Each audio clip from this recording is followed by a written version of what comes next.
Out of the gates and ready to go. Welcome into this live edition of Seattle Seahawks Today, powered by Chat Sports. Tyler Jones here with you. So glad to have you with us. We have a massive show ahead. 4 segments on the way here on today's show. We'll go over the latest news and rumors on your Seattle Seahawks as we're talking about a potential draft trade for Will Campbell. Also a new free agent target that we'll talk about.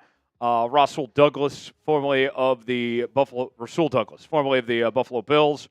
And then also we will get to an update from the NFL owners meeting on the rule changes that have taken place in the NFL and how they directly affect the Seattle Seahawks. We'll go over that. Then we will react to the latest mock draft from Field Yates of ESPN. We'll do a full reaction in a little while from right now. And it is Wednesday, so that means it is a mailbag day.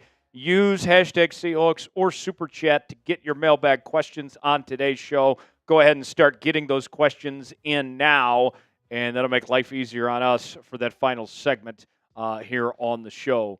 And as you guys file in, shout out your city, and we'll shout you out as we get this show off and rolling. We're coming at you from the Chat Sports Studios here in downtown Dallas, Texas, on this very fine Wednesday. And we want to know where you guys are watching from here on today's show, as we got so much to talk about.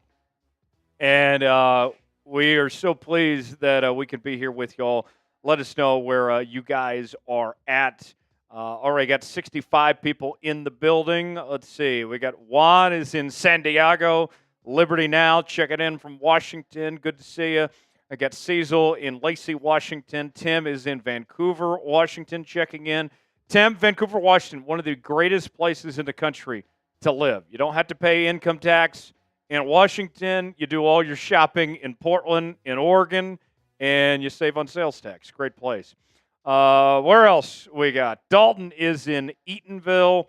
I got Stoney checking in from Pass. I got Steve in Seattle. Aaron Bermuth is here with us in Portland. Guillermo is in Tacoma.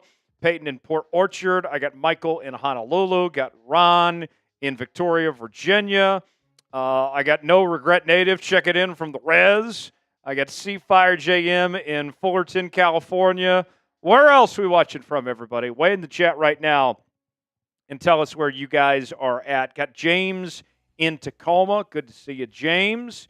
Where else? Where else we at, everybody? Let us know where you're watching from. John is in Vancouver, BC, checking in from the 51st state of the United States of America in Vancouver, BC. Good to see you there. Russell is in Laney. Good to see you, Russell. Thanks for being here. Let us know where you guys are at. As we enter, this is the 4th week of NFL free agency, the offseason in full swing. I want to know, how would you grade the Seahawks offseason so far to this point? A, B, C, D, or F. Give me your grade for how you think this offseason has gone for Seattle. You know, I got to say, I think they made the most of what they could with moving on from Geno and DK, getting draft picks there. Don't have a problem with that. I like the additions of DeMarcus Lawrence and Sam Darnold and Cooper Kupp. But here we are. We're less than a month away from the draft now, and the offensive line has not improved at all. In fact, it's gotten worse. My grade, I'll go with a B-. It's very incomplete at this point in time, and I don't feel confident in what this offensive line situation looks like at this point. Guillermo says B. Dalton says C. Lon says D. Dennis says B. Michael says C. Russ says B. Cecil says C+. Juan says C, but once they get O-line, perhaps B+. Aaron Bermuth saying B-. No Regret Native saying B+. What else? Get your grades in. How would you grade the offseason for the Seahawks so far to this point? A, B, C, D, or F. Get your grades in now and let us know what those grades are. Got Jimbo saying C. Okay, Jimbo. What else? What are our other grades here? Get in the chat right now and tell us. Tim says C. George saying C. C Fire JM saying B- is his grade at this point. Got Steve J saying B as well. Appreciate you, Steve J. Lon says you watch Sam Darnold gets destroyed with Bo blocking. I think he means no blocking. Dennis says, thank you, Tyler. You should be GM. Hey, if they want me to be GM, I will gladly answer that call. But nobody has asked me to be the Seahawks GM at this point. So, my career path, folks, this is how it's going to work someday. I am going to be going from a sports broadcaster to eventually a sports general manager. And then after I'm a successful sports general manager, then I will become president of the United States. That is how this is going to work. My track record will be very full of things, from being well-spoken and knowledgeable, being very successful, to managing money and personnel, that you will have no choice but to elect me your next president of the United States at some point in time. I'm only 28, though, so we got to wait till I'm 35 before we get to that point. John says B-. Greg says B. Jimbo says they need O-line. Dogzilla says D. The O-line still sucks. And Sam D. won't be better than Geno trying to deal with it. I think you might be surprised. Dogzilla, because Sam Darnold got sacked just as much as Geno Smith did last year and put up much better numbers. So Stoney says should have gotten Aaron Rodgers. How about no? Juan says, LOL, love your goals. Hey, one day at a time. Steve J says, sounds like sound career path. Exactly. Yes. It's all day by day, brick by brick. Stoney says I got his vote. All right. So that's one vote I have at least. No Regret Native says, all right, Tyler for president. Yes. Make America Jones again. That sounds like a good theme. We all need to be jonesing around here. All right. Big Tex is here with me on the ones and twos, hanging out here with us today. Big Tex, happy Wednesday to you. We have a short week this week. Mm-hmm. We are out of the office on Friday. It is a company holiday, and so this is like our Thursday. So I don't know about you, but I'm feeling good that the week's almost over. How are we doing in your world, Tex? Yeah, definitely agree, man. It'll be nice to have a long weekend, get refreshed before next week. So I'm excited. Yeah, I'm headed to San Antonio for the Final Four Thursday night. Should be a lot of fun there. Any weekend plans for the extended weekend for Big Tex? Just, work out, decompress a little bit, and, just hang out. If you would like a shout-out from Big Tex, all you got to do is spam S in the chat. We get 71 people already in the building. I want more people to be here with us and join us. This will help out the algorithm a bit to let people know we are live. We're talking Seahawks football here on this Wednesday. Go ahead and start spamming S. Let's see as many S's as we can over this next minute. Who's going to be the early favorite to be the MVP of today's show? Here we go. 5, 4, 3, 2, 1, go. Start spamming S. Oh, sorry. My studio is being buggy. 1 second. Sorry. I'm going to refresh. Give me 1 sec, folks. I'm hopping in. Seeing Dalton, Fabian, Brian, Peyton, Jimbo, Guillermo, Juan, Peyton, Aaron. I was having Wi-Fi issues earlier. There we go. Now Dalton. Tex is going to hop on. I'm in here. Steve, Fabian, Stoney, Jimbo, Stoney, Jimbo, Aaron, Tim, Russ, Dalton, Cheerfan, Peyton, Dalton, Steve, Juan, Tim, Greg, Chieferton, Juan, Chieferton, Aaron, C, Stoney, Lon, Guillermo, Seafire, Ron, Lon, No Regret, Chieferton, Dalton, Stoney, Aaron, Guillermo, Cfan, Chieftain, Steve, No Regret, Seafire, Peyton, Seafire, Dalton, Greg, Aaron, Lon, Russ, Vincent, Steve, Peyton, Liam, Lon, Dalton, Guillermo, Liam, Chieftain. 10 Peyton. seconds. Guillermo. Keep it up. No regret. Aaron. Dalton. Chieftain. Steve. Seafire. Cecil. There's a new one. Vincent. Guillermo. Peyton. Aaron. Greg. No Vincent. Vincent. Steve. Jay. Russ. Seafire. Dalton. Guillermo. Vincent. Peyton. No regret. Guillermo and Seafire. Good stuff. There we go. There we go. Nice work. Nice work, everybody. Thanks for getting in the chat and hanging out here with us today, here on Seahawks Today. We're 23 likes already. I want to get to 40, and then I'll crack open a cold can of Miller Lite. We'll get this show started as we'll talk Seahawks football, but we need you guys to like that video. And when you like the video, type me in the chat and let me know that you have hit the like button. That way we can get this show started today. As our good friend Smitty likes to say, when you join us for Seahawks Today, the first thing you ought to do is hit the like button. It's like taking off your shoes when you enter someone else's home. It's the polite, it's the nice thing to do. It's a free way to help us out and contribute to our show. We understand not everybody can super chat, but everybody can do their part and simply hit that like button. And let's get to 40 likes, then we can start today's show. I seen Dalton has liked the video. Aaron Bermuth liked it. Tim liked the video as well. That puts us at 29. I need 11 more of you. Then we can get started. Guillermo liked it. Michael liked it. Yes.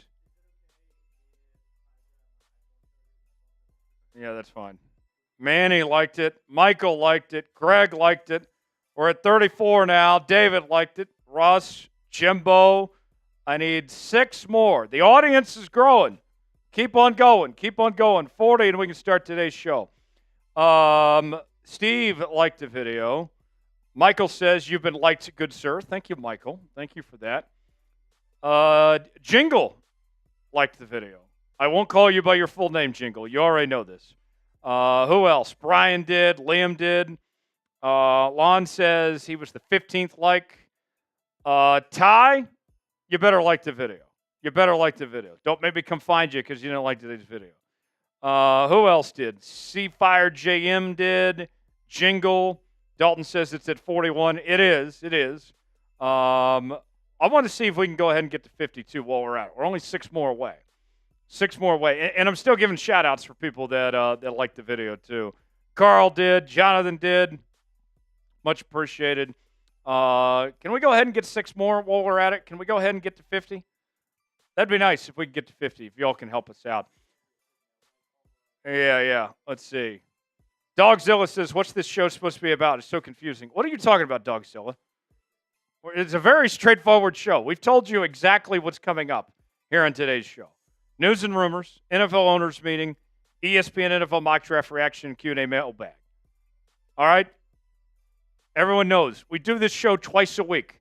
We've been doing this show for 3 years. All right? Everybody knows what's going on here. Carl, my pleasure. My pleasure. Thanks to you. Jefferton just liked it. He's at work right now. There we go. 50 likes. All right. Mailbag call, folks. We will do a mailbag in our final segment today. You all are getting an extended edition of Seahawks Today. We're doing 4 segments. Typically, we do 3. But we are doing 4 today because we have just so much to talk about. And in our final segment, our mailbag segment, you all get your opportunity to ask questions, whatever is on your mind. Specifically, I want to hear some trade ideas, some trade rumors that you have out there. Like Jingle, that's a great question, but you need to use either hashtag Seahawks or you need a super chat to get on the show. Hashtag Seahawks or super chat, and we will answer all of your questions in the final segment of today's program. So stay tuned for that.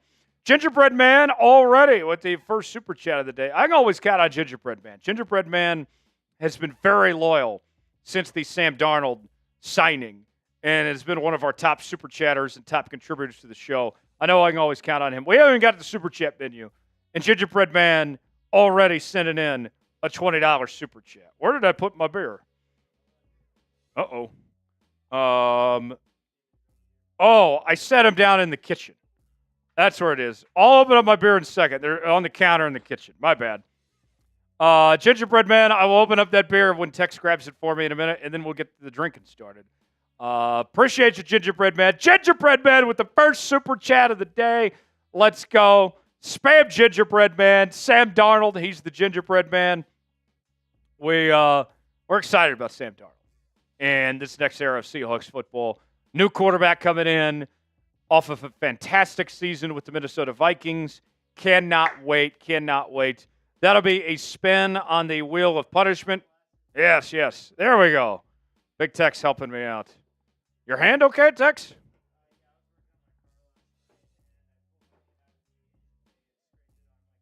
Oh, no.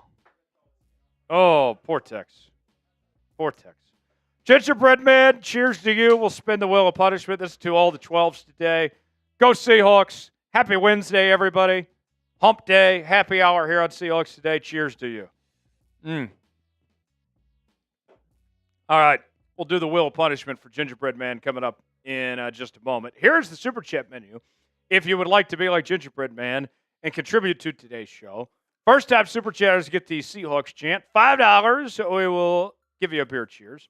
$10 will take some shots. $20, spin the wheel of punishment. And a $50 Super Chat, give you a little 2 girls, 1 cup action. If you don't know what that is, prepare to be amazed with a $50 Super Chat. If we reach 300 in Super Chats, you guys know the deal. We will do a boot here on today's show. Dollar sign next to the chat box. It has been a few weeks since I have done the boot. I have not been given the opportunity. The 12s have not rewarded me the chance to do a boot in a few weeks. We can change that today if we get to $300 in Super Chats. And we're already off to a good start with that 20 coming in from Gingerbread Man. So we'll see what y'all come up with. Let's spin the wheel of punishment. And then we will get started with our first segment here on today's show. Here we go, folks. The wheel of punishment. How will I be tortured this time? Let's find out right now. And I got to do 10 push-ups. Okay. So we're getting our workout in. We're getting our workout in to start today's show. I'm going to get my push-ups in. Tex is going to count them. And let's get fit today. Got to be too legit to quit, right? You guys know how it is. All right, push-up time. Here we go. Here we go, folks. Here's the push-ups. Here we go. 1, 2, 3, 4, 5, 6, 7, 8, 9, 10. Good stuff. There we go. All right. There's 10 push-ups. There we go. Workout's already started today to get this show started. There we go, folks. Woo. Now I'm warmed up. Now we're ready to go. All right, let's tell you what's ahead here on Seahawks Today as we get to our first segment coming up in just a few moments. News and rumors. We're talking about a draft trade for Will Campbell. We're also talking about signing Rasul Douglas. Did I say that right? Rasul Douglas. Also, NFL owners meeting going on this week. Got some rule changes that we'll discuss. Tex? And then we will also get to, in our third segment, a reaction to the latest mock draft from ESPN, the worldwide leader, from Field Yates. And then we'll also have Q&A rumors mailbag as well. Start getting in your questions now using hashtag Seahawks or Super Chatting. Without further ado, let's go ahead and get started with our first segment today. We begin with our news and rumors as we get going here on this Wednesday afternoon, live right here on Seahawks Today. Tyler Jones, Big Tex here with you.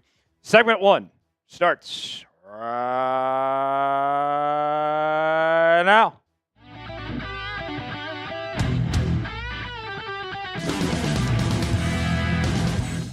Glad to have you with us here on Seahawks Today. Tyler Jones here with you. Thanks for joining us.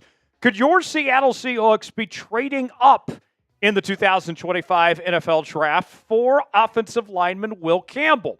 We'll explore that possibility with a new rumor in just a bit. Also, Rasul Douglas, he's been named a new Seahawks free agency target. We'll look into the possibility of signing him coming up in just a little while from right now. I got a question for the 12s to begin today's show. Are you a true diehard Seahawks fan? Do you live and breathe Seahawks football? If you really do, I need you to prove it right now. Here's my challenge out there.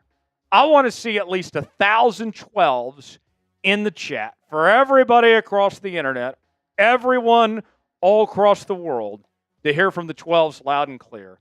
And if we get 1,000 12s, whoever spams it the most, you'll get a shout out on a future episode of Seahawks Today. Spam those 12s, and we'll get started with today's show.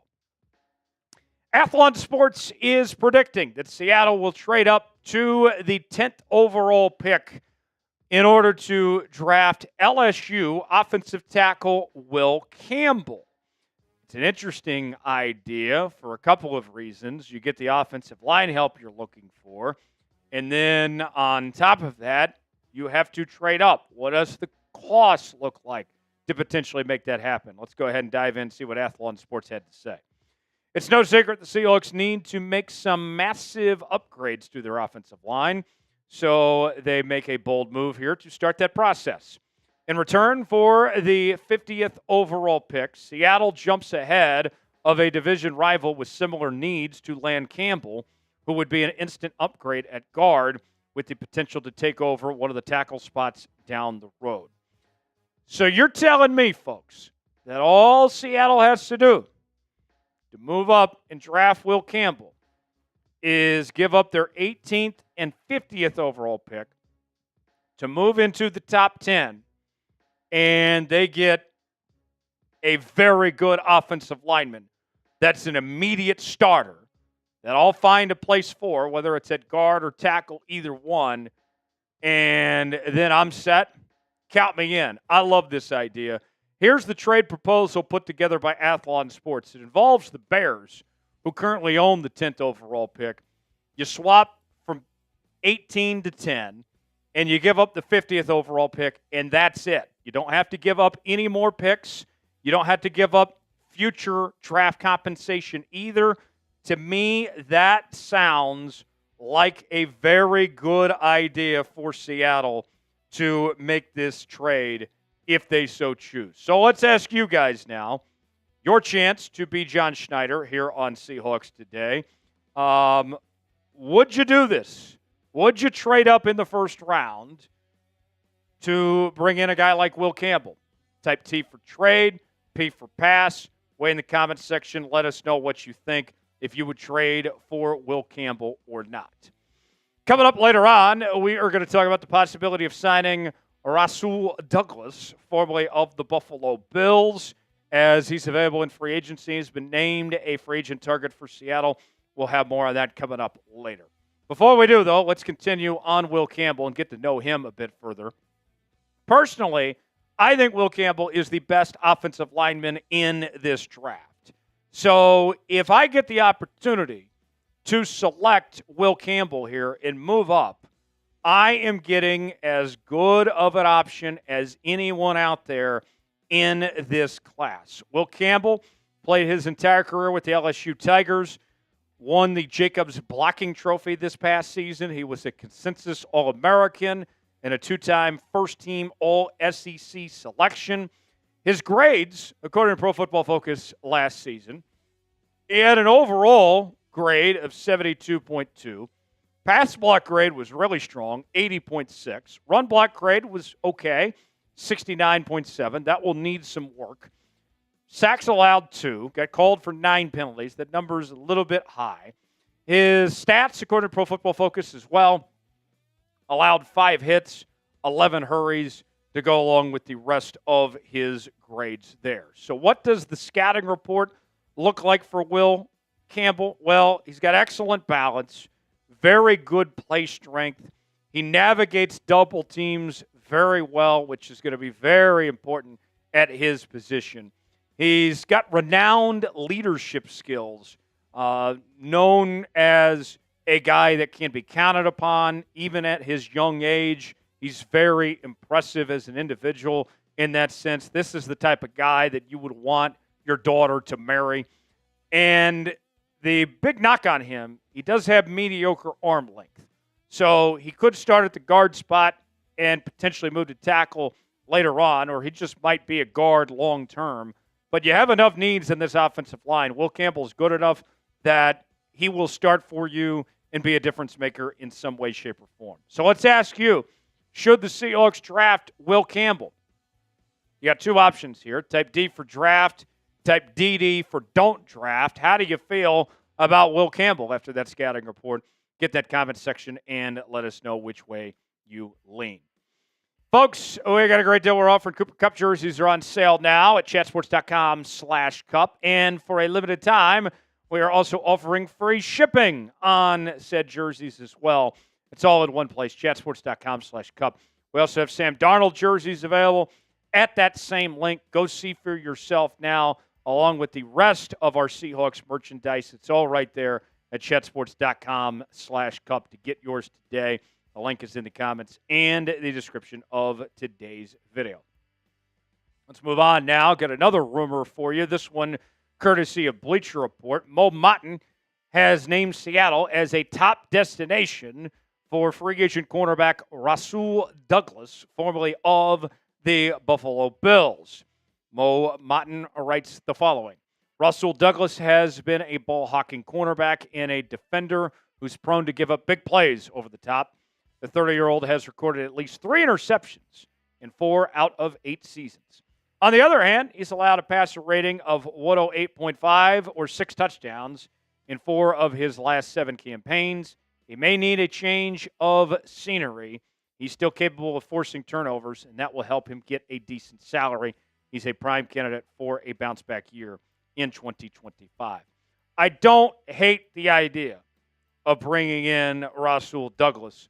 And one of the reasons why I really like this is, even though he didn't have an interception this past season, historically speaking, he has been a turnover machine. He's done a really good job of creating takeaways over the years and has been so solid when it comes to that, of his ability to get those extra possessions to help out the offense. I still think that with Rasul Douglas, there's more good you get compared to the bad that he brings to the table there.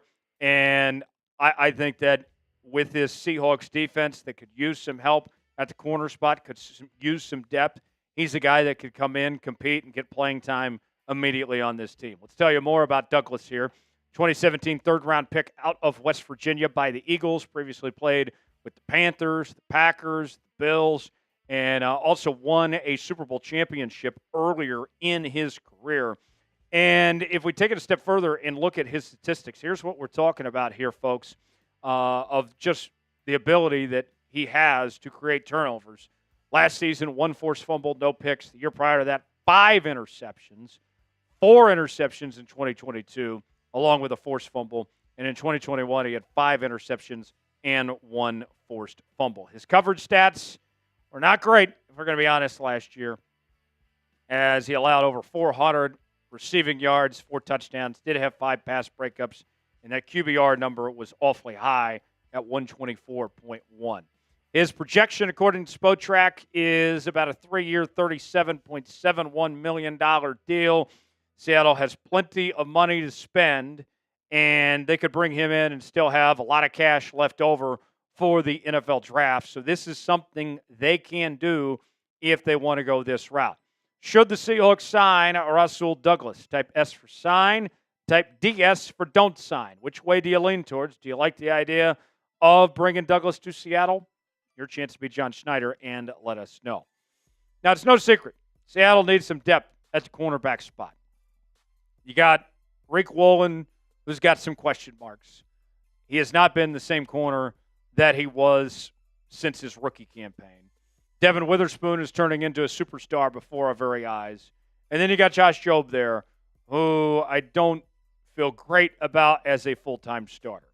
And earlier this week, Mike McDonald made it known that the job is not for certain to belong to Josh Jobe as the other starting outside corner opposite of Reek Woolen. Obviously, you'll start Devin Witherspoon at the nickelback spot.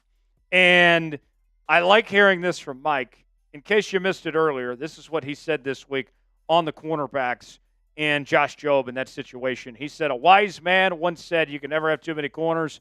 It might be Ozzie Newsome that said that. And he's right. We need to create more competition in the defensive backs room, especially at corner. Josh knows that when he signed up. But really excited about Josh just taking his career to the next level and how he competes. One thing that Josh does a great job of is just day in and day out process of how he approaches his job, his responsibilities, and how he studies. Him and Spoon work really well together, so that's the type of energy we talk about that we need this offseason in the room so we can sharpen each other and be able to put a heck of a group out there. But he's going to be a big part of what we're doing. Now, with that said, Josh Jobe, I don't necessarily think that he needs to be an everyday starter, but he could be a very good backup and rotational player to be that number 4 corner of sorts, backing up on the outside. And I think you would feel a lot better about this situation, especially when it comes injuries and such, if Josh Jobe is not that full-time starter and if you were to have a guy like Douglas potentially step in.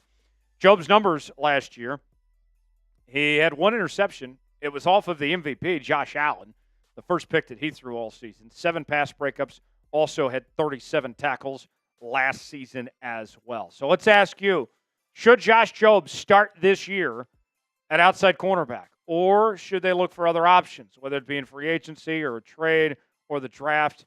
Get in that comment section. Let us know which way you lean towards. I'm voting no. It's a no from me, dog. Shout out Randy Jackson. What do you guys think? Let us know in the comments section. For more Seahawks coverage, follow me on X at Tyler Jones Live. Appreciate y'all joining us. We'll see you next time here on Seahawks Today. All right. There we go. That is 1 segment down, 3 more to go. Should Josh Jobe start at outside corner next season? Y for yes, in for no. Get in that comment section and chime in. Tell us which way you lean towards. Lon saying no. Who else? Who else in the chat?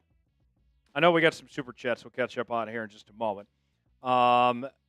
Yes or no? What way do you guys lean towards? Weigh in and tell me in the chat right now if Jobe should start. Jingle says no. Okay. So we're all on the same page. I don't see any Josh Jobe defenders today. That's good. That's good. Michael saying no as well. It's always funny to me, folks. The people that come after me and in my opinions and my takes, almost none of them have the balls to show up to a live show and go after me and disagree. Most of them are in the comment sections in our VODs. They're too scared of your fearless leader here to actually debate and have discussion on a live show. That's always fascinating to me. Let's see. Dale says no. Russ says no. Boskin says F no. Guck Jobe. All right. James with a $10 super chat. James Logan. Good to see you here, James. Appreciate that super chat. That is a shot, and we'll get the shots poured up. James, next time you send in a super chat, by all means, feel free to send in a message, and we'll get you on screen. James, cheers to you. Go Hawks. Oh, there we go. Thank you, James. And then Myron with a $10 super chat said, just wanted to say hello. Hello. Hello. Keep the news coming. Great show.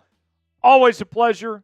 Glad to do it here on Seahawks Today. Myron, thanks for hanging out here with us and sending in that $10 super chat. I'll take another shot for you. Thank you, Myron.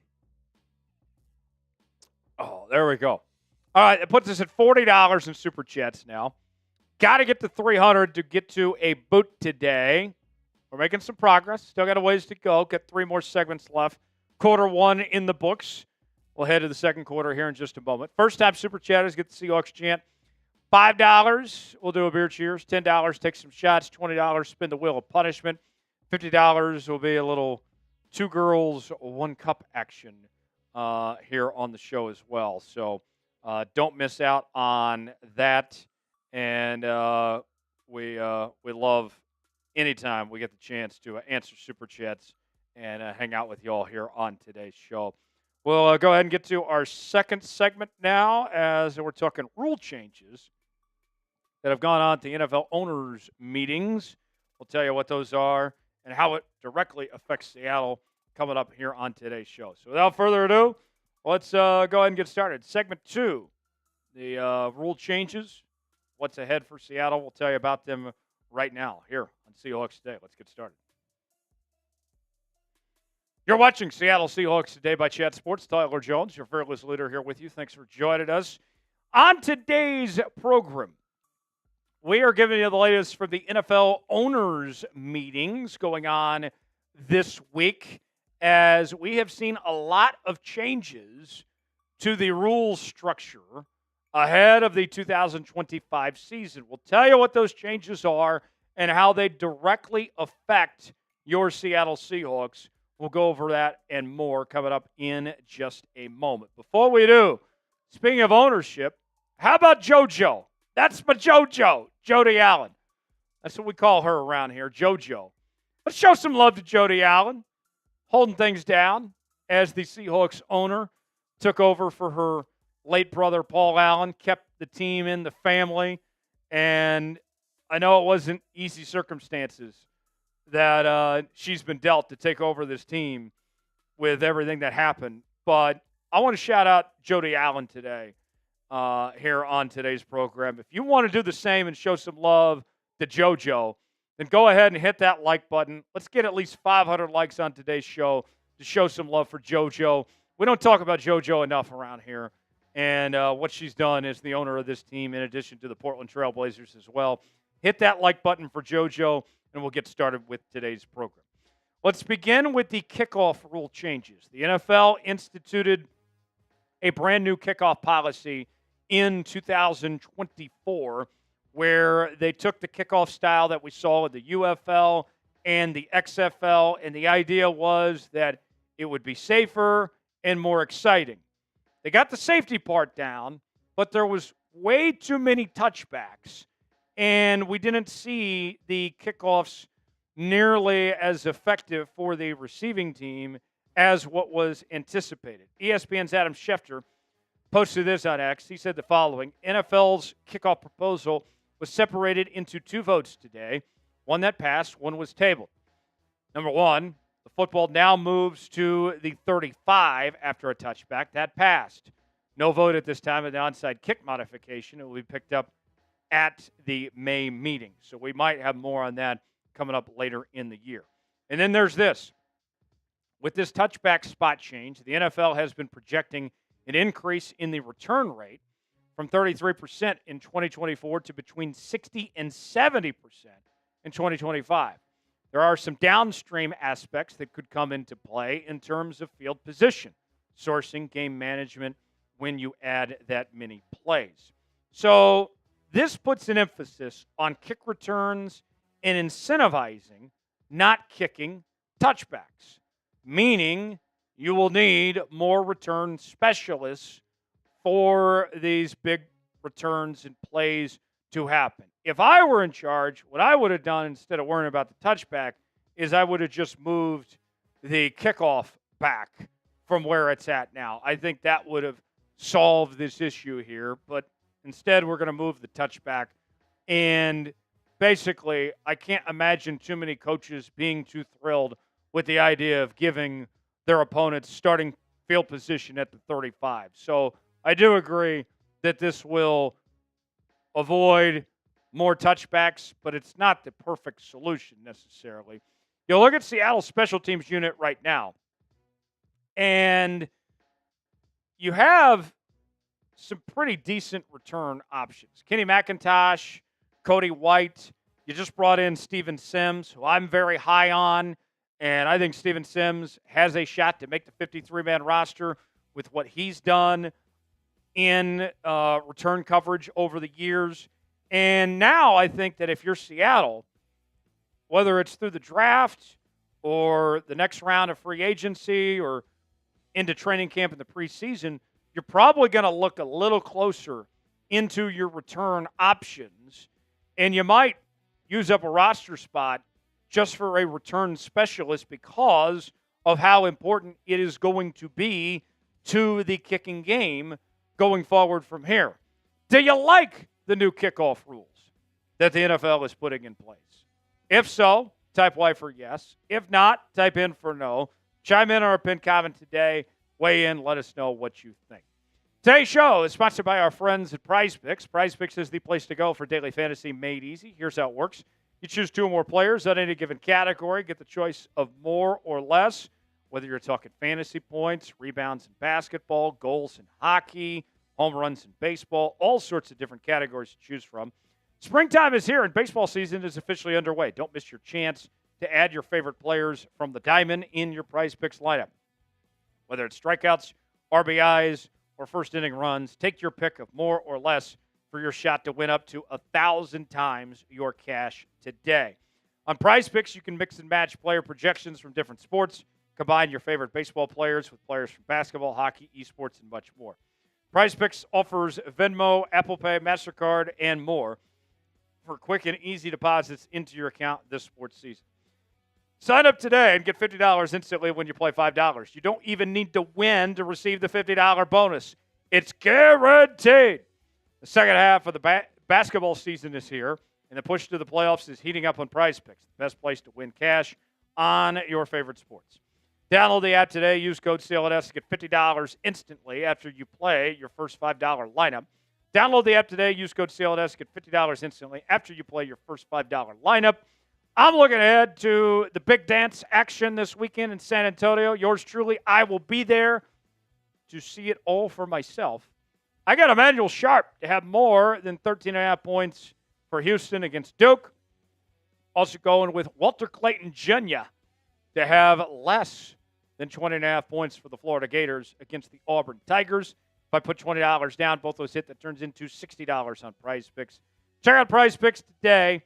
Link is in the comments and the description of today's video. PrizePicks, run your game. Number 2 in the rule changes this year, new video assist review rules. Now let me explain a little further what this means. It expands instant replay's ability to advise the on-field officials on specific objective aspects of the play and or address game administration issues when clear and obvious evidence is present. So the rules apply to the following 5 things: face mask calls, defenseless players, horse collar tackles, tripping, and roughing the kicker. So here's another point that is very important when it comes to this. It's only applied if the flag is thrown. So they can't retroactively go back and replay shows a face mask and then call the penalty. All they can do is revoke the penalty if it was called in real time. Replay can say, no, that didn't happen. That's a bad call. Now, personally, I would like to see this applied to roughing the passer, which, with the changes they've made to the roughing the passer rule in the last few years, has been a bit egregious. And I'll say this. You go back a few years ago when the Seahawks played the Niners, and Nick Bosa got called for a roughing the passer penalty against Seattle, which, I'll be honest, was not roughing the passer. It was a bad call, and it took a turnover away from the 49ers. It benefited Seattle, the bad call. In this type of scenario, if this were to play out again, then they could revoke the roughing the passer penalty, and it would be San Francisco's ball in this case. So in that situation, even though the old rule benefited Seattle, even though it was the wrong call, replay could come in this situation and say, yeah, that's not the right call. It's San Francisco ball. That's a turnover there. So just being honest here, that's just one example that I would point to on that front. What rule change would you like to see in the NFL. If you had to think of something in particular that you would like to see different, what would it be and why? Get in that comment section. Give me your ideas of some rule changes that you'd like to see. Another change is to the overtime rules. And if you recall, several years ago, there was a fantastic football game, maybe the best game I've ever seen. The Kansas City Chiefs and the Buffalo Bills had a back and forth, and the Chiefs ended up beating the Bills in a playoff game. Patrick Mahomes led a game-winning drive in overtime, and Josh Allen did not get the football back, did not get the chance to respond. The game was over. They changed the playoff rules after that. They called it the Josh Allen rule that guaranteed that both offenses would get a possession. Well, now those playoff rules will be applied to the regular season as well. Ian Rappaport said the following. A couple of rule changes have passed. The NFL will now allow both teams to possess the ball in overtime, but amended to 10 minutes. Expanded replay assist has also passed, like we talked about earlier. So the offense now gets a chance every single time. So if you're Seattle here with Sam Darnold, and you go into a tie football game going into overtime, I think this is a win for Seattle, and I think it's really a win for everybody, that your offense is guaranteed to get a shot. That no matter what, Sam Darnold and this offense will get a chance to respond. The coin toss is not going to decide the outcome of this football game. And to me, with this offense, with Sam Darnold, Cooper Kupp, JSN, this run game, I like my odds in an overtime game, knowing that they're going to at least get a chance. I think that's a good thing for the Hawks in this offense. Some other changes include to free agency and how free agency will be approached. Albert Breer of the SI Monday Morning QB said the following. The Steelers' proposal to allow for Zoom calls during the legal tampering period and for visits to be lined up ahead of the start of the league year pass. Significant change to free agency. What this is going to do is it's going to force John Schneider to move quicker. And think about this. All right, we go back to free agency this year. John Schneider, he claims that one of his hesitations with signing some of the offensive linemen out there was that he couldn't bring them in for a visit and talk to them face-to-face and evaluate them and get a physical and all that. And now what this does with this rule change, I would think John's going to like it because they can move quicker. They can get guys in the building. They can see what they're all about and not be lollygagging around, as we saw this year where Seattle missed on some guys in free agency that they were interested in, but they had their process of how they wanted to approach it. They wanted guys to come in for visits like Will Fries, and Will Fries and others were like, no, I'm not doing that. I got my offer here. I'm going to take care of it. So I like this for Seattle and John and company to get the ball rolling quicker and to potentially maybe get visits that they wouldn't get otherwise. Number 5 of rule changes. The first down chain gang is dead. Sayonara. Good night, Vienna, to the chain gang. This from Ari Marav of the 33rd team saying official. The NFL announced that Sony's Hawkeye technology will be used next season to electronically measure first downs. The chain crew is remaining on the sidelines as backup, but a new era is officially underway. So for whatever reason, if a drone comes out of the sky and decides to destroy the Hawkeye, then we still have the chain game we can potentially rely on as a backup. But I got to tell you, thank goodness that we're relying on modern technology, that we're making this change. This is a win for everybody. Accuracy, being more accurate, is a good thing. But I got to tell you, it does make me think. We'll always have this moment with the great Gene Steratore. Gene Steratore giving everybody that Gene Steratore disease that we've all been infected. Remember that Sunday night game several years ago when Gene Steratore got the index card out to measure a first down? How ridiculous was that?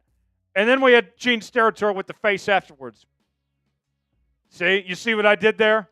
Yeah, he infected us all with the Gene Steratore disease. We won't have those moments anymore. Thank goodness. thank the Lord that modern technology is going to help us out. Now I would like to see maybe baseball. We don't need umpires. Just go with the K-zone, electronically determined balls and strikes. Let's use technology to our advantage. Maybe one day we're just going to have AI officials or something at some point. AI is going to kill us all anyway at some point. Might as well have them officiate football games. How would you grade the NFL's rule changes? A, B, C, D, or F? I'm a fan, but I don't think that they go necessarily far enough. I think these are steps in the right direction. I'll go with about a B+. Another thing that I like as well is the tush push is not going anywhere. There was a vote, and you had to have, I believe it is, 24 votes for a rule change to pass, and only about half the league voted and said that they were against it. Mike McDonald, by the way, came out publicly, and he said that he thinks it's a great play, that he's glad that it's staying. And I wish that Mike McDonald's team actually ran the tush push. Maybe Clint Kubiak's going to bring that to Seattle. I would like to see that happen. My thoughts on the tush push, just real quick, folks. For everybody that's bitching and moaning about the tush push, you're complaining because you don't know how to stop it. That's what just teams need to figure out. It doesn't need to be banned. You just need to figure out how to defend it better. And we saw in the AFC Championship game, Chiefs held the Bills to 0 of 4 attempts on the tush push. It can be stopped, but it takes some game planning. It takes some athletes to do it. I'd like to see the Seahawks start doing that. We'll see if they do. If you enjoyed today's show, you already know what to do. Hit that like button. We certainly would appreciate it. I'm Tyler Jones. Thanks for joining us. We'll see you next time here on Seahawks Today. All right. There we go. We're halfway home. Up next, we're going to react to the latest mock draft from ESPN. Their new 2-round Seahawks mock draft courtesy of ESPN's Field Yates. We'll go over that here in just a bit. But how would you grade the NFL's rule changes? A, B, C, D, or F? Weigh in the chat right now and tell me what you think of the rule changes. Myron goes B. Big Texas is going to rejoin me in just a moment. I'll get his thoughts here. Seahawks fan 09 says B.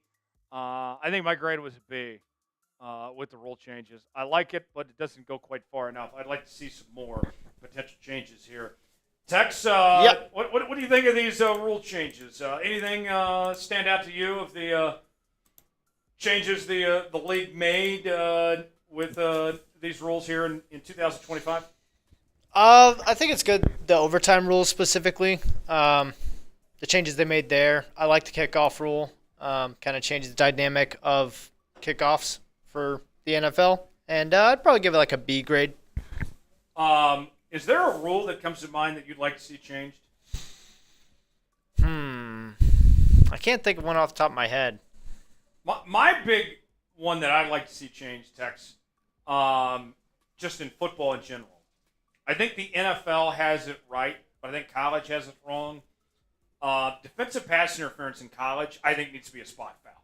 Like it is in the NFL? Like it is in the NFL. I don't hate that idea. That would be huge for college football playoff. You think about in college, you have too many times where you throw up a Hail Mary, chuck one up at the end of the game, and the defense is just grabbing and pulling because they're like, all right, either one of two things is going to happen. Either it's going to be incomplete or we're just going to get called for a 15-yard penalty. Yeah, you would actually make teams play defense in college if you called a spot foul. Agreed.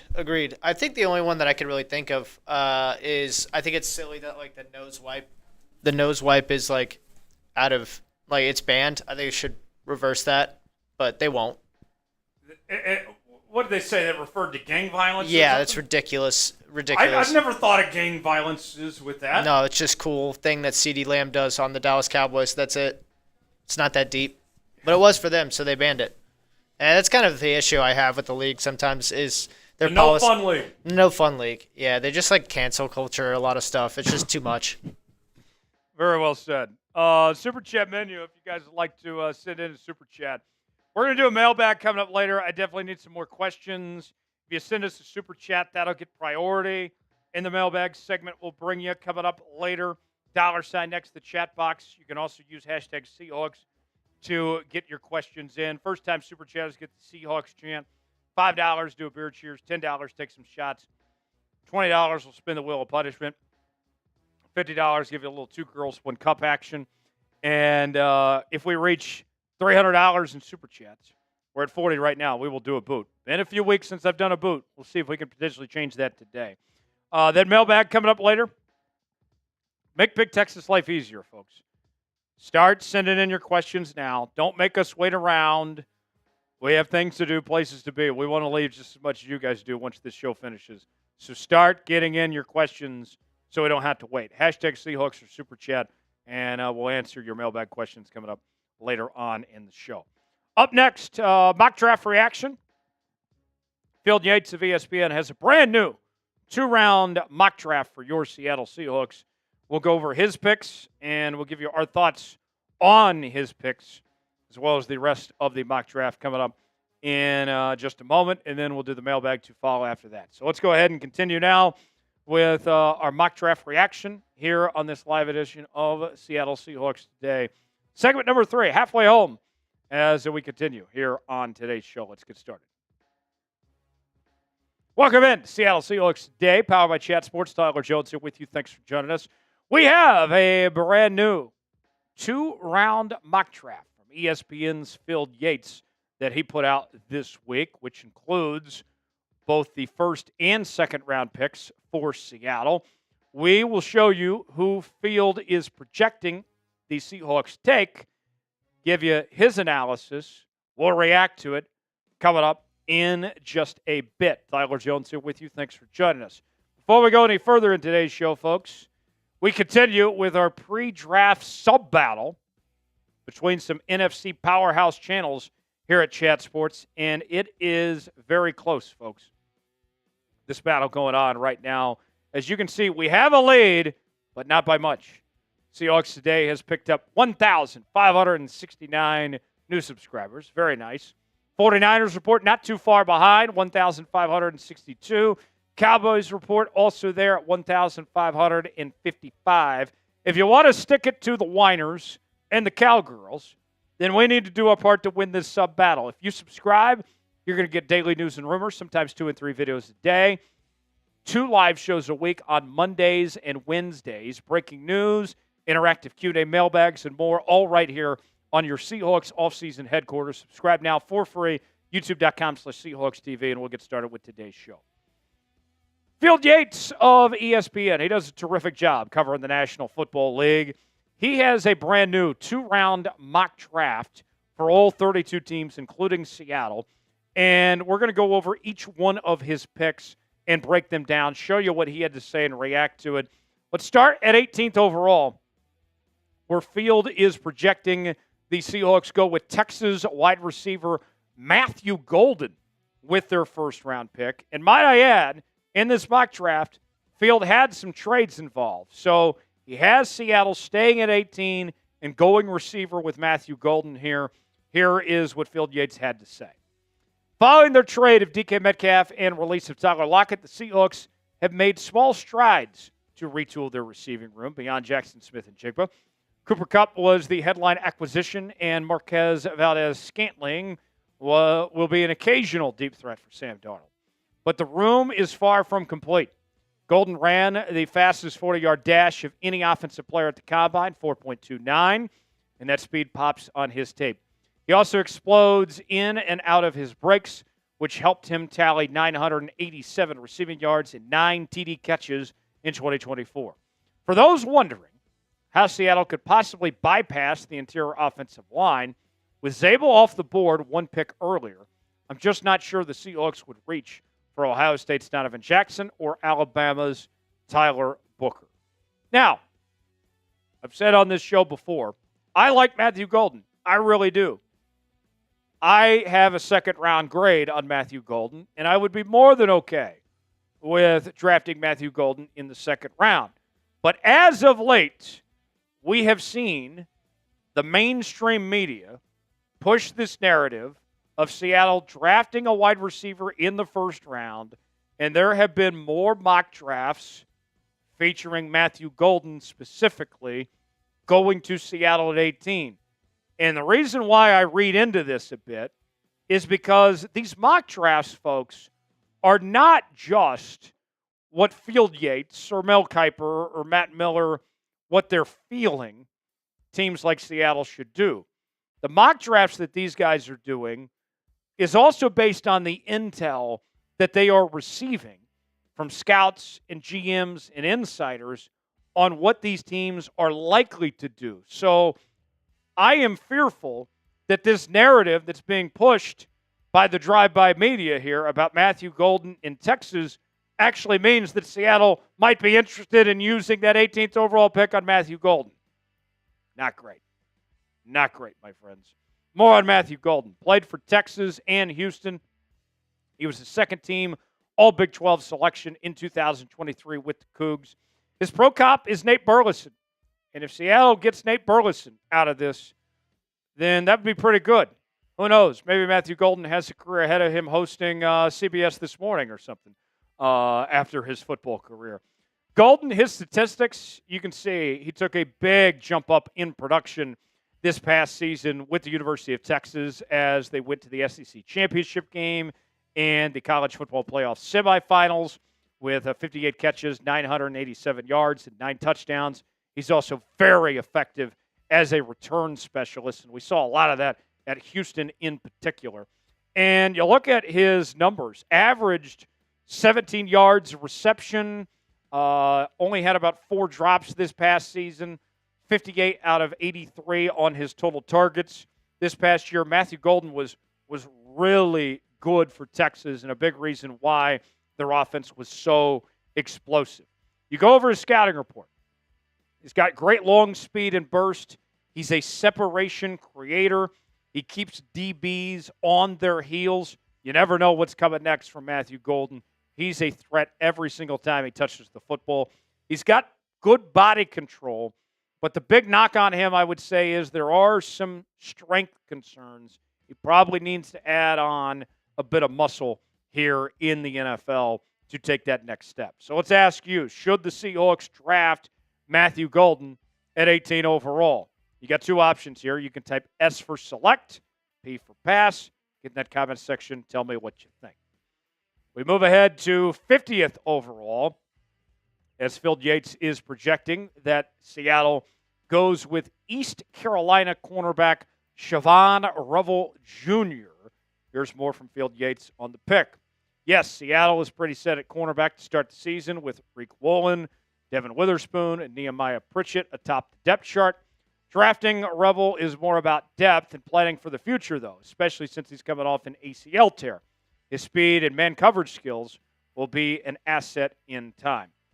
I think Revel is a solid pick, and had he not been injured, I think he would have definitely been a first-round pick in this April's draft. But here's the problem I have with what Field Yates is projecting here. 2 selections, first 2 picks, and you didn't take a lineman with either pick. Now, I can somewhat forgive you on not taking a lineman in the first round if you took care of that in the second round. But you didn't do it in either, and you don't have an answer right now to the interior offensive line situation. You haven't added anybody here in free agency. That doesn't help things. It's the offensive line that's holding Seattle back from being a playoff team this upcoming season. I'm not saying there's not a need at wide receiver and corner, but the offensive line's got to be addressed. Siobhan Revel, a second-team All-AAC selection in 2023, was also a preseason All-American. A lot of hype about him entering this past season off a strong 2023 campaign. But with the ACL tear, he played in just 3 games. He made the most of the 3 games that he did play this year with 2 interceptions and 4 pass breakups. The year prior, had 14 total pass breakups, along with 1 interception and 54 tackles. And his numbers are really good as well with his coverage stats of what he did in 2023 with a full season on tape. only allowed 19 completions for 250 yards and 1 touchdown with those 14 pass breakups, the interception, and a QB rating of 61.2. His scouting report, he's got a filled-out frame. He certainly looks the part. He's got great length that he brings to the table, good straight-line speed. He's got the ball skills, the body control. That's not a concern. His pad level does get a bit too high at times. That'll be something that he needs to work on. Low man wins, right? Everybody knows that. What do you think about the idea of drafting Siobhan Revel Jr. at 50th overall? Type Y for yes, in for no. Do you like the idea of drafting him? Weigh in. Let us know in the comments section. Cooper Kupp jerseys are on sale now at chatsports.com/cup. I am so excited that this guy is here playing for the Seattle Seahawks and that he's making the return to his home state, getting to play for the rival after playing with the LA Rams. It's a terrific story. And what better way to celebrate that story than by rocking his jersey all summer long, folks, and into the football season. Get your Cooper Kupp jerseys now with free shipping available at chatsports.com/cup. We also have other Seahawks merchandise at that same link, including Sam Darnold jerseys. Go see for yourself. chatsports.com/cup. The link is in the comments and the description of today's video. That's chatsports.com/cup to get yours today. All right, let's go over the rest of Field Yates' first-round mock draft so you guys can see who else he had getting selected. Cam Ward goes to the Titans with the number 1 overall pick, quarterback out of Miami. Abdul Carter, the star pass rusher from Penn State, goes to the Cleveland Browns at number 2 overall. Shedeur Sanders, the quarterback from Colorado, he goes to the Giants despite them signing Russell Wilson and Jameis Winston. Then at 4, Travis Hunter, his teammate, the wide receiver and corner out of Colorado, he goes to the New England Patriots. Mason Graham, defensive tackle from Michigan, ends up with the Jags at 5. 6, Ashton Jeanty goes to the Las Vegas Raiders. We know old Pete loves his running backs. Then Armand Mimbo, the offensive tackle from Mizzou, he's seen his stock rise quite a bit. He goes to the New York Jets at 7. Jalen Walker, the pass rusher from Georgia, goes 8 to the Carolina Panthers. Shamar Stewart goes 9 to the New Orleans Saints. That's a bit surprising for me to see him go that high, the defensive end from Texas A&M. 10, Will Campbell off the board, the offensive tackle/guard out of LSU to the Chicago Bears. Walter Nolan, this one was a bit high for me as well. Defensive tackle from Ole Miss goes all the way to San Francisco with the 11th spot. 12, the Cowboys, they get some receiver help. They go T-Mac, the wideout from Arizona. 13, the Miami Dolphins go with Will Johnson, arguably the best corner in this draft out of Michigan, helped them win a national championship. 14, the Colts, they go tight end with Tyler Warren, one of my favorite players in this draft, and looking to carry on the legacy left behind by Dallas Clark there. 15, edge rusher from Marshall, Mike Green, goes to the Atlanta Falcons. Mike Green, I think he's got a chance to be a superstar in this league. Reminds me a lot of Khalil Mack. 16, the Cardinals, they get one of the guys I wanted. Kelvin Banks Jr., the offensive tackle from Texas, the best lineman on paper in the SEC this past season at the college level from Texas, goes to Arizona at 16. 17, Gray Zabel. He's seen his stock rise quite a bit out of North Dakota State. The FCS All-American, a national champion, goes to the Bengals. 18, Matthew Golden. We talked about him earlier. 19, the Tampa Bay Buccaneers. They go with Malachi Starks, the safety from Georgia. And then at 20, Hampton, the running back from North Carolina, goes to the Denver Broncos. At 21, the Pittsburgh Steelers, they go Jackson Dart, the quarterback from Ole Miss. That's 3 quarterbacks selected in the first round. 22, the Chargers go tight end with Colston Loveland out of Michigan. And then at 23, Williams, the edge rusher from Georgia, goes to the Green Bay Packers. Packers, again, passing on skill position talent. Imagine that. Barron, the corner from Texas, he goes to Minnesota at 24. Donovan Jackson, the offensive tackle from the Ohio State, he ends up with the Houston Texans. There are some injury concerns, but he is very talented. Then at 26, the LA Rams, they go with Harrison, the corner from Kentucky. 27, the Baltimore Ravens go with Tennessee edge rusher James Pierce Jr. I'm a big fan of his. I think he's going to be great at the next level. Derek Harmon, another guy I really like, defensive tackle from Oregon. He ends up with the Detroit Lions, get to play alongside Aiden Hutchinson. And then to round out the final 4 picks, you can see the Chiefs aren't making a pick. There's a trade there. The Raiders involved. Nick Emonwari, the safety from South Carolina, goes to the Commanders at 29. Josh Connerly, the offensive tackle from Oregon, he goes to New England at 30. Another trade there with the Bills. Luther Burden, wide receiver from Mizzou, he ends up with the Las Vegas Raiders at 31 with that trade with Kansas City. And then rounding out Field Yates' mock draft of the first round is Jihad Campbell, linebacker from Alabama, at 32 overall. So with that said, my grade, I'm going to go B-. You found 2 good players with Matthew Golden, as well as our guy Siobhan Revel Jr. 2 solid players, but you didn't address the offensive line, and I think you reached on Matthew Golden with that pick. So I'll go B- there. How would you grade Field Yates' mock draft? A, B, C, D, or F? Weigh in that comment section and let us know. For more Seahawks coverage, subscribe now to Seattle Seahawks Today for everyday content on your Seattle Seahawks. YouTube.com/Seahawks TV. I'm Tyler Jones. Thanks for joining us. We'll see you next time. There we go. So we are 3 segments in, 1 to go. Up next is our mailbag. Use hashtag Seahawks for Super Chat to get on the mailbag portion of the show. How would you grade Field Yates' mock draft? A, B, C, D, or F?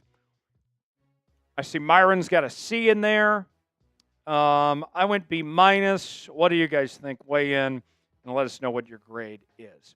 Super Chat menu, if you guys would like to contribute and get on today's show. First time Super Chatters get the Seahawks chant. $5, do a beer cheers. $10, take some shots. $20, spin the wheel of punishment. $50, give you a little 2 girls, 1 cup action. $sign next to the chat box if you'd like to contribute and take part in today's show if you guys would like to be a part of that. So there you have it. That is our Super Chat menu for today. Mailbag is about to start in a few moments. Tex, could we use some more questions? I need 2 more questions, says Big Tex. Hashtag Seahawks or Super Chat. If you would like to get on the mailbag portion of today's show, hashtag Seahawks or Super Chat, and we will react to whatever is on your mind. Feel free to send us your questions. I need 2 more questions. I got 1 minute on the clock. Don't make me wait, folks. Let's get to these questions and get this final segment started. That way we can get out of here. Give me some trade ideas, too. Hashtag Seahawks or Super Chat. I want to see Steve. I want to see King, Lon, Myron, Jimbo. I need all of you to get in this mailbag. Like King, you got a lot of thoughts. Throw hashtag Seahawks on there. That way I can answer it in the mailbag. All right? Let's get this going. That way I can get this mailbag started, and that way we can end today's show. Yes. Okay, great. Great idea. And you could use all Will Campbell's graphics, too. Playlist school, scouting report, all that, yeah. What I would do in the scouting report, don't do the reveal, just throw it up. Yeah. 2 more questions. What are we waiting for? Why are you guys taking so long? I want to get this over with.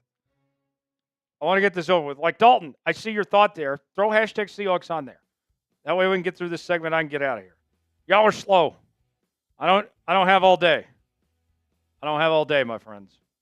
Let's get 2 more questions. That way I can start this mailbag segment and get this show over with. Steve J. Lon, surely you have a question. For me. Turn your thought into a question. Ask if I agree with your take. I don't care. There we go, King. Yeah, that's enough. That's plenty. All right, without further ado, let's get to our final segment our mailbag, and then we'll wrap up here on today's show. There we go. Now you guys are getting into questions. Took you long enough. I guess we're a little sleepy in Seattle today. Sleepless in Seattle. Yeah, exactly. All right. Here we go, folks. Mailbag time. Let's get after it and wrap up our final segment here on today's show. Let's get started. You're watching Seattle Seahawks Today by Chat Sports. Tyler Jones, your fearless leader, here with you. And it is Rumors Mailbag time. You got questions. I got answers. And I already took a little sneak peek into the mailbag. You guys are asking me about some trade ideas involving Trevon Diggs, DJ Moore, among others. I know we got a lot of draft questions. So we will dive in and answer your questions here on today's show of whatever you guys have on your mind. We'll go ahead and get started. Let's get our first question here for today. Well, that Myron's just came in. Hold on, we can just restart.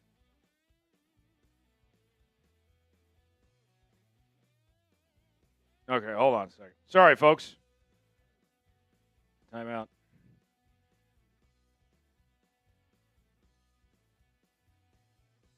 Let's see. All right, hold on. One more time, folks. Well, false start on my part. We'll try this again here.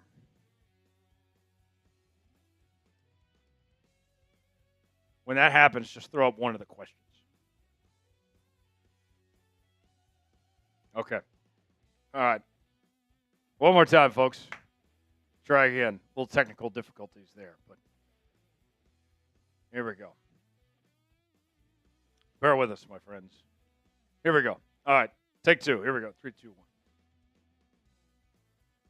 It is mailbag time here on Seattle Seahawks Today, powered by Chat Sports. Tyler Jones here with you. Thanks for joining us. You got questions, you're in luck, because I got answers, my friends. And I've already done some digging into the mailbag. I've seen some questions about trading for Trevon Diggs, also DJ Moore. I know you guys want to talk draft and some free agency stuff. We'll go over all of that coming up here on today's show. So without further ado, let's go ahead and get started.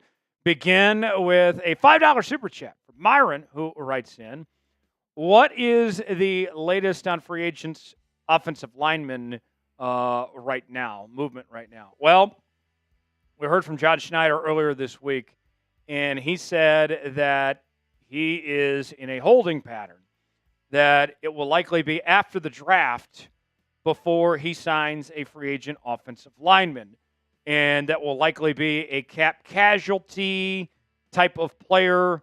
And that is not the news we were wanting to hear, because to add context, usually speaking, not always the case, but usually speaking, at this time of year, your cap casualty players are guys that you do not want on your team. It's basically a glorified waiver wire. So Seattle, at the offensive line, when it comes to free agents, they are going to settle on somebody that is not good enough to play for another team, but is good enough to play for Seattle. That's certainly reassuring. That feels great. So it tells me that their focus is more so on the draft to address this situation. What is concerning is that Seattle's history tells us they don't like to spend high draft picks on the offensive line, specifically the interior of the offensive line.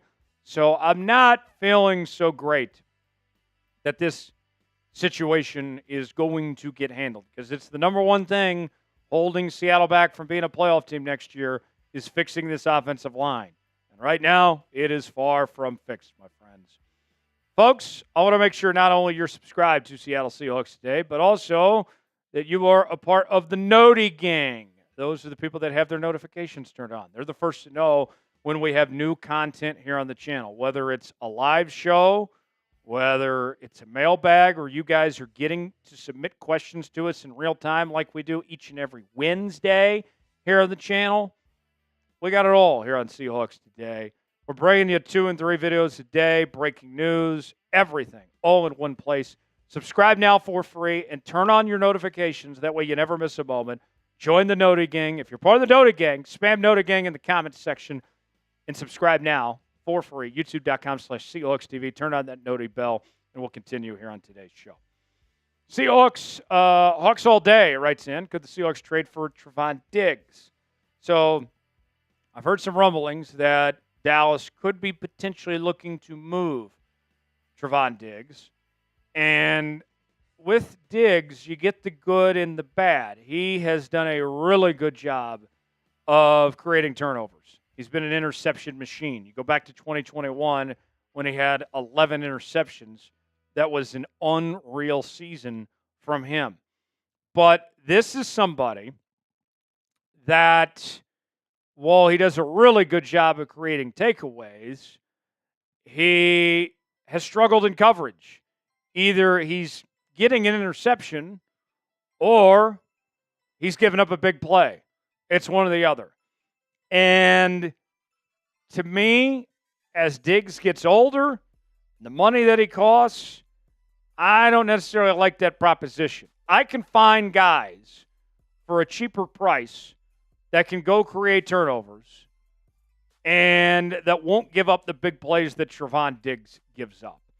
He is a guy that I think you love to play with in Madden, but then when he's giving up all those yardage in real football, you're beyond frustrated. So I would lean towards no. I would not want to trade for Trevon Diggs at this point. Should the Seahawks trade for Diggs? It's our pinned comment today. You got 2 options. You can type T for trade, or you can type P for pass. Way in the comment section, let us know which way you lean towards. Today's show is sponsored by Prize Picks. Prize Picks is the place to go for daily fantasy made easy. Here's how it works. Just 2 more players on any given category. Get the choice of more or less, whether you're talking fantasy points in football, rebounds in basketball, goals in hockey, all sorts of different categories to choose from. Springtime is here. Baseball season is officially underway. Don't miss your chance to add your favorite players from the diamond in your Prize Picks lineup, whether it's strikeouts, RBIs, or first inning runs. Take your pick of more or less for your shot to win up to 1,000 times your cash today. On Prize Picks, you can mix and match player projections from different sports. Combine your favorite baseball players with players from basketball, hockey, esports, and much more.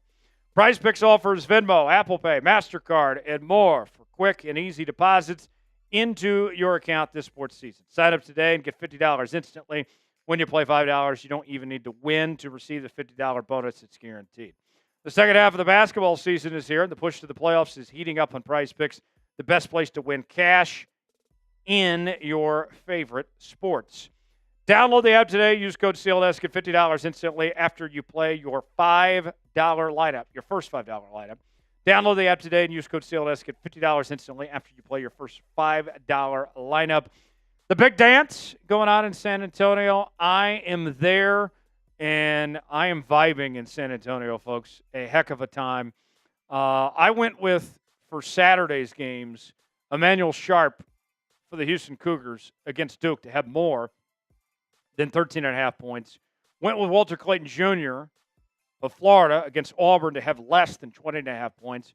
If I put $20 down, both those hit, turns into $60 on Prize Picks. Play along with me, prizepicks.com/CLNS, promo code CLNS. The link is in the comments and the description of today's video.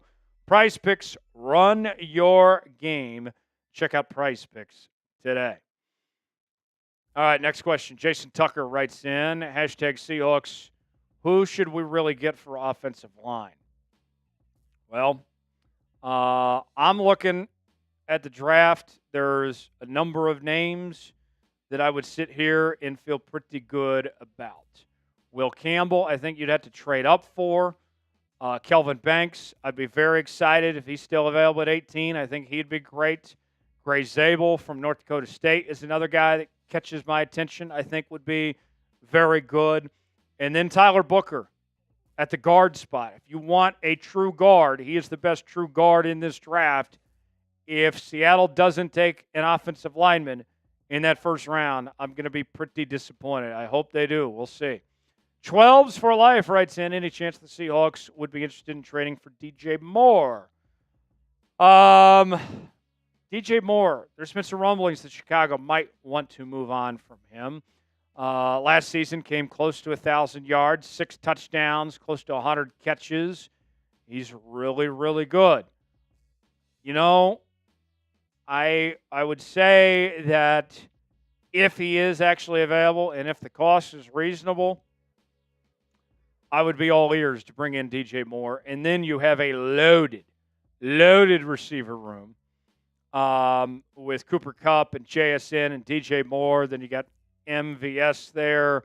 You'd be feeling really good potentially if you brought him in. But I don't know if Seattle feels the same way I do. I think that if you brought in a guy like DJ Moore, then you don't have to draft a receiver, and you get a sure thing with DJ Moore. He's been so consistent throughout his career, I think you'd be feeling pretty good. But it all depends on what the price tag is. But I'd be interested. I don't know if Seattle would be interested.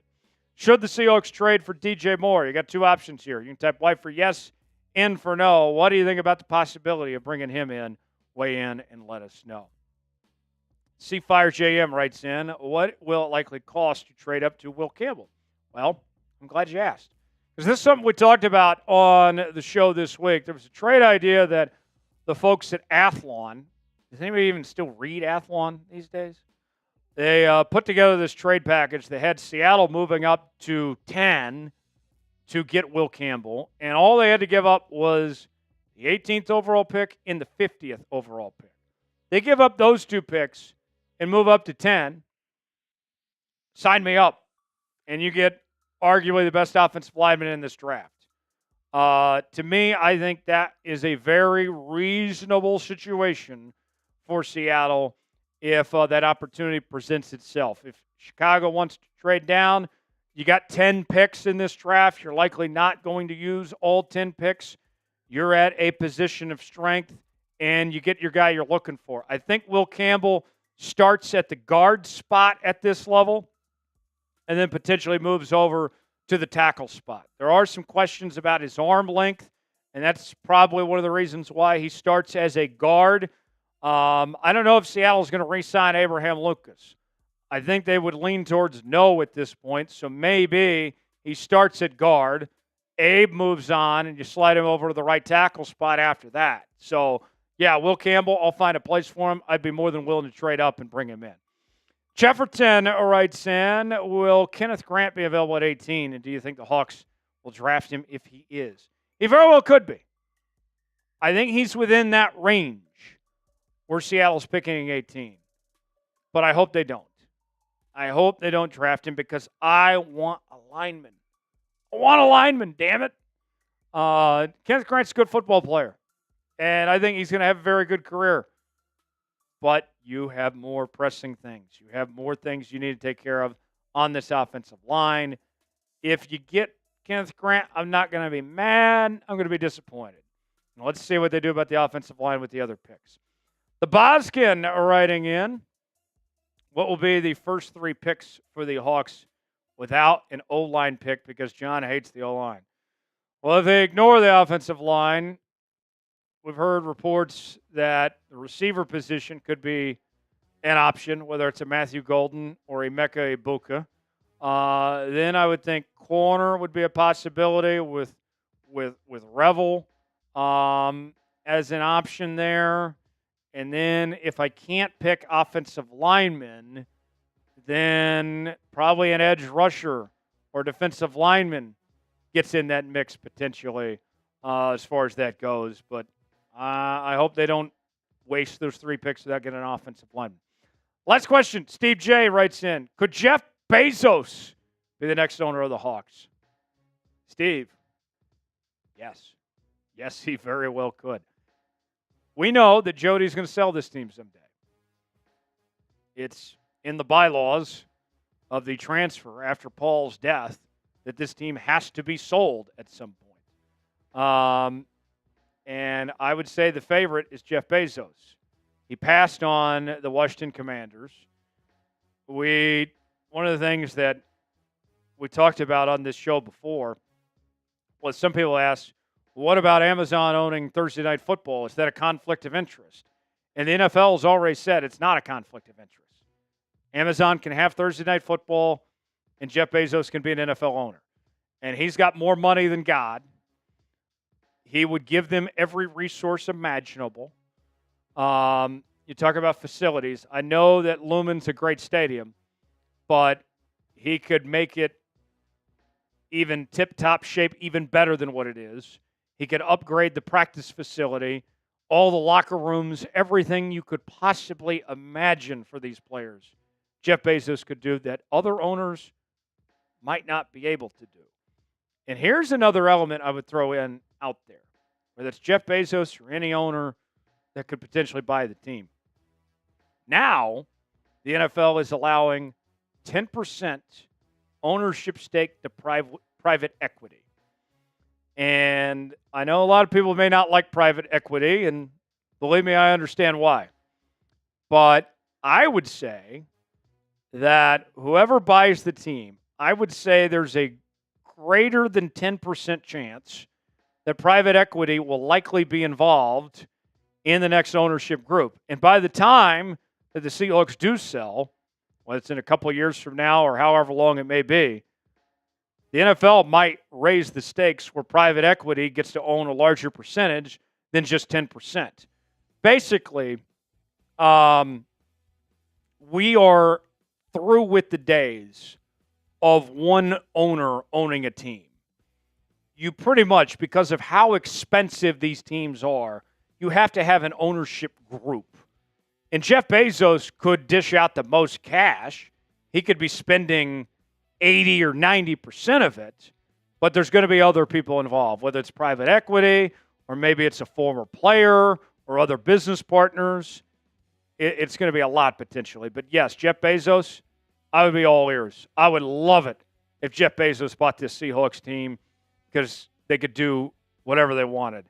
Obviously, you're strapped with the salary cap, but everything else, they could be in tip-top shape and be in as good a shape, if not better, than any team in the league with Bezos as the owner and everything Jeff Bezos does. You may love him or hate him, but when it comes to Amazon, when it comes to the Washington Post, when it comes to his space exploration, Jeff Bezos is successful in every single thing he does. And I have no reason to think he wouldn't be successful with the Seattle Seahawks too. For more Seahawks coverage, subscribe now to Seattle Seahawks Today. Turn on notifications so you never miss a moment. YouTube.com/Seahawks TV. I'm Tyler Jones. Thanks for joining us. See you next time. All right. There we go. Let's pay off that last super chat that came in before the mailbag. I do owe a beer cheers for that. Jeff Bezos. I owe the beer cheers for that. We answered the question from Myron, but I still owe you the beer cheers. Cheers to you, Myron. I'm starting text with as Big Tex rejoins me right now. We'll put a minute on the clock. We get a super chat video out. We'll stay live. Tex, I'm starting to turn on Jeff Bezos. Like, I didn't like him for the longest time, but I'm starting to come around on Jeff Bezos. He might not be so evil after all, and I'm very open to the idea of him owning the Seahawks and just giving them everything they want. Yeah, absolutely. I mean, he'd give you financial capital that you can't get from pretty much any other person outside of Elon Musk, who's richer than him barely. They're kind of neck and neck with that race, being the richest man in the world. But I think it'd be a great benefit to the Seahawks. Obviously, like you said, salary cap restrictions still exist, but outside of that, team facility upgrades would be massive. Team facility, just give these players everything they want. Give the coaching staff everything they want. Remember, there's no salary cap on coaches. We'll see what Mike McDonald's situation is, but whether you're buying, assistant coaches or whatever it may be, you're not going to get outbid with Jeff Bezos there. So, yeah. Steve says Jeff Bezos could fix the offensive line. Yeah, maybe so. Maybe they're just an Amazon package away from fixing the offensive line. I didn't see any more Super Chats come in, but there is the Super Chat menu. We'll wait a couple more seconds here. First time Super Chatters get the Seahawks chant. $5 beer cheers, $10 shots, $20 will punishment, $50 two girls, one cup. Appreciate y'all joining us. We will have more content over the next several days. I am off to San Antonio tomorrow for the Final Four. We'll crown a national champion. I'll have some coverage, not just of the Seahawks, but also from the Final Four on my social media feeds at Tyler Jones Live on X and Instagram. You can follow me for more content there. And we will see you here next week. No show Monday, no live show Monday because I'll be at the Final Four. We'll still have a video on the channel, though, on Monday. So be on the lookout for that. And then we'll do another live show coming up next Wednesday, a week from today. So y'all have a great rest of your week, your weekend. Be safe. Make wise choices. If any news happens, even when I'm in San Antonio, we'll still bring you a video here on the channel. We'll cover it all for you. For Big Tex, I'm Tyler Jones. Thanks for joining us. Have a great night, everybody.